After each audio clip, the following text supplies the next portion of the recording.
Welcome to the APW. I have the wonderful Jamie Lenman with me. Jamie, Devolver is your latest album. Yeah. It's out now. It is. When did you record it? Well, we recorded parts of it because I was sort of recording just as things came up with Space anyway. So we did a few bits last year. That's Producer Space. Producer Space, yeah. We did a few bits last year. And then when we got the label secured, then we went off and we finished it off. So we had maybe half of it done in the middle of last year. And then summer this year, we went and did the rest of the 6. So sort of in bits. And where did you record it? Well, the first lot we recorded up in a studio called Sugarcane, which is actually the same studio that I recorded Very Fast, Very Dangerous with Reuben. Nice to go back there.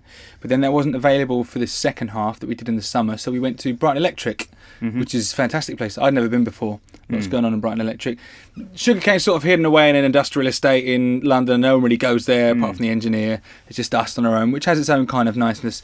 Brighton Electric is buzzing with people having music lessons, people rehearsing. It's great. It turned out I knew everyone there anyway. I'm down in Brighton quite a lot, so it was great. Cool. Hottest day of the year. How did you come across Space? How did I come across Space? Well, it was a variety of things. We sort of weaved in and out of my life, but I suppose the answer really to that is that I worked in a youth group a long time ago with a lady called Dominique, and she had been my friend around the Guildford area, and then she started running a venue called the Boiler Room, and they do great shows, so I would play there, and then she met Space and started going out with Space, and so we chatted, and he was in bands and whatnot, and we became buddies. Independently of me and Dom, who were already chums, had done a lot of work together and stuff. She used to edit a magazine. I've always been working with Dom. But I didn't really click that Space. I knew he was a producer, but he doesn't really talk himself up. Right, okay. So we would hang out and we would play each other records, and only quietly would he say after a particularly great track, I produced that one. And I'd go, oh, great. And then I'd sort of forget about it. And then when I was saying I wanted to make a new record, he said, well, why don't we give it a crack here and see what we can get going? And I thought, and I genuinely never considered working with him before. Yeah. So it was very organic, we're friends first. And I was a bit concerned, if you mix business and pleasure, if you work with your mates, if you were mates first, because I've become friends with everyone that I've worked with, and enemies with some of them too.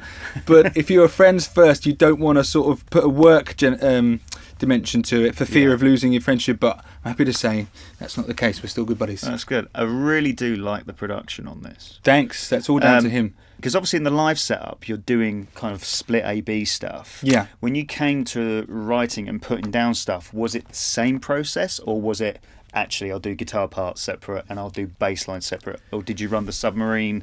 Oh no, I didn't run the submarine in the record. I mean, when I'm making a record and when I'm writing, actually, check out the rig rundown because we'll show you what the submarine is. It's a tiny piece of kit, makes all the difference. Yeah. No, I mean, I only decided that we were going to do it as a 2-piece in the middle of making the records. For the spring tour, but when I'm writing, and even back when I was in the band as well, I always write with an unlimited canvas. So even though in Reuben I liked the challenge of it just being 3 people, when it came to writing and recording, we would just layer it up as thick as you like, because we were always aware that live was a separate animal. And so as much as I like spreading that sound of the 3-piece live and getting the biggest breadth we could out of it, I'd never wanted to limit the recordings to 3 people. So on every record I've made, I've always had guest musicians and at least double track guitars, if not 6 or 7 tracks of guitars.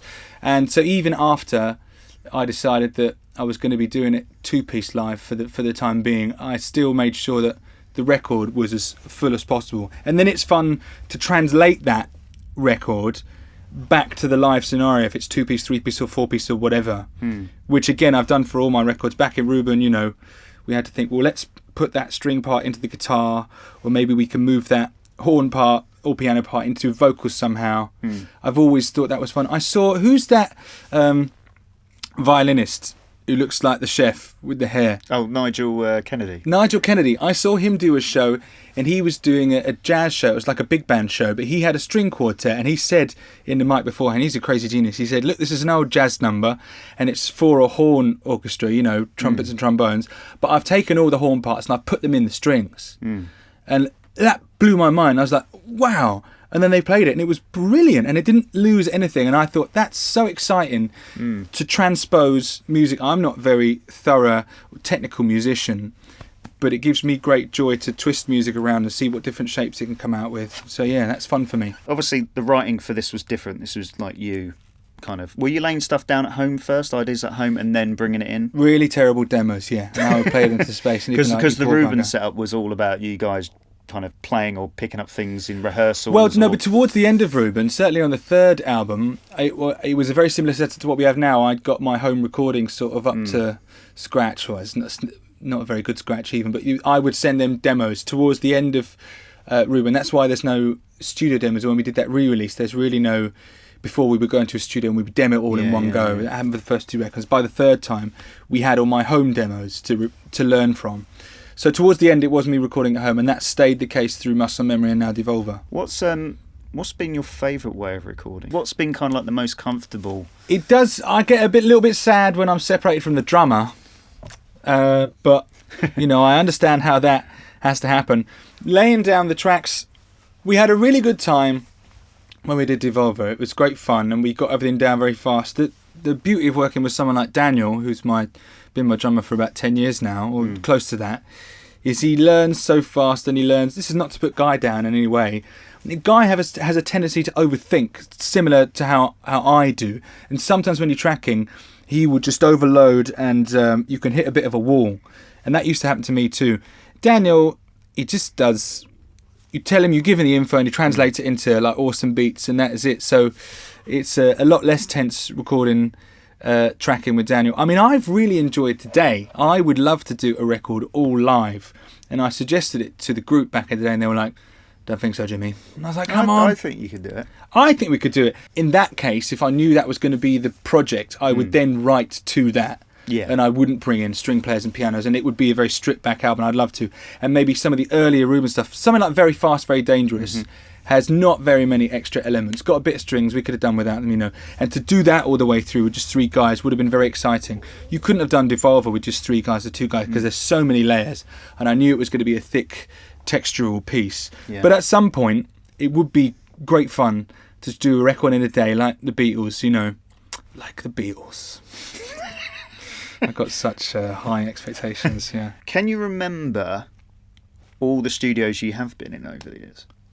And the producers you've worked with? Roughly, yeah. Certainly for the records. We've done an awful lot of demos. I've been in lots of places, yeah. So the first stuff on... Well, on the first Reuben record? Well, that was in a studio that is called Stakeout Studios. And Stakeout Studios now is a very different affair because the engineer who owns it has built it up. And it's in big premises. I haven't been there.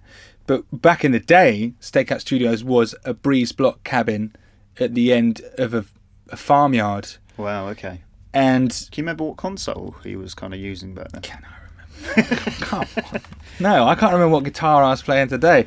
No, it's been the same one you've been using. Yeah, I know. But even then, I forget. I got a few. It was a big old bugger, and it wasn't very digital. We had a computer, but it was still faders like that. And we'd saved up to buy the microphones to kit out his studio, and we just did it in this breeze block, and there was like a hideous interrogation cell that served as the toilet. That was bad news. And I just ate toast for a whole month through there. Right. The only equipment we had for food making was a toaster. It was pretty raw. Wow. Yeah, it wasn't comfy. It's a miracle it sounds as good as it does, that record. That's where I think where the angst comes from. Probably. I was pretty angsty, yeah.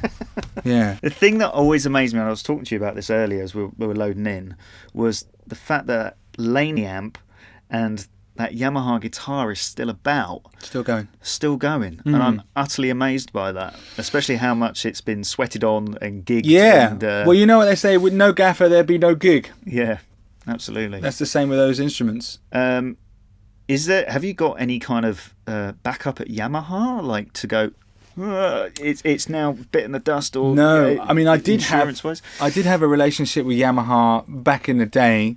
I had an awful lot of endorsements when we were a regularly touring band, and the Yamaha guys are really nice, and I kept saying, could you please, I need another one of these.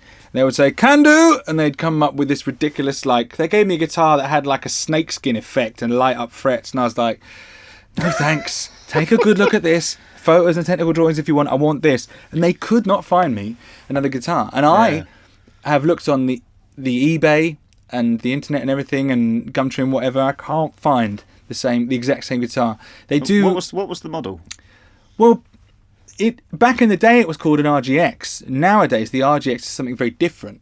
Yeah. And the closest thing to what I've got is a Pacifica, but a Pacifica isn't quite. No. It's a nice guitar, but it's not quite the same. And it's the same with that Laney amp. I had a Laney endorsement, and I would say, please, I need a duplicate. I don't want a big old stack. Don't want anything expensive because it's a cheap practice amp, 300 quid new, and they couldn't find one. And they gave me a nice combo that is, it would do and it sounds similar enough, but it's just not in a strange way. I think that's why no one else has your tone. And it works. Like I was saying this to you, if you've ever played on other people's tracks with that kit, I'll always know. I mean, luckily we've worked together for quite a while now over the years, but with a big gap. But yeah. It's good to see you back, friend. Yeah. But yeah, like I totally know your tone, and wow, I never thought I'd have a guitar tone. Yeah, and it definitely sticks out. Oh, good. In a very good way, I think. Yeah. So, have you got other gigs lined up? Yeah. Well, we've got Lenmania this weekend, which you can't come to because it's sold out, or in the past, depending on when you're watching this. And then we've got a February tour, which is very exciting. When we're going to roll out a lot more of the album tracks, and we're going to take a couple of good bands along, and that's going all over.